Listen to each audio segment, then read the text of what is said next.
Welcome to our channel. Today we how to activate ChargePoint smart charging with your ChargePoint app. Full guide step by step clearly.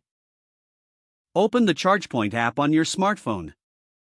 Ensure you are logged in to your ChargePoint account. On the home screen, locate and tap the charging icon. Use the map feature to find a nearby ChargePoint station. Once you select a station, tap on it for more details. Check the availability of the charger. Tap the Start Charging button. Choose your preferred charging option. If prompted, select your payment method. Confirm your selection to initiate the charging session.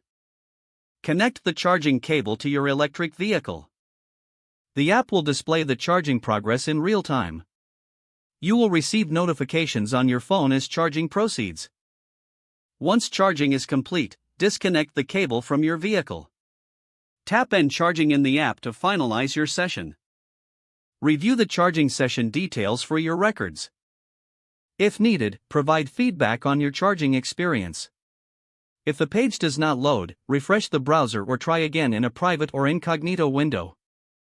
Make sure you are using the correct email address, then retype it carefully to avoid small typos. If your password is not accepted, use the reset option and create a new strong password you can remember. Check your spam folder for verification or security emails, then complete any requested confirmation steps. Enable two-factor authentication if available to improve account security and reduce unauthorized access risk.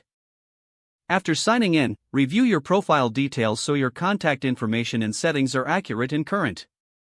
If you see an error message, note it down and try again after restarting your device and internet connection. Log out when you finish, especially on shared devices, to keep your account and payment information secure. If the page does not load, refresh the browser or try again in a private or incognito window. Make sure you are using the correct email address, then retype it carefully to avoid small typos. If your password is not accepted, use the reset option and create a new strong password you can remember. Don't forget to like this video and subscribe to our channel for more step-by-step tech guides.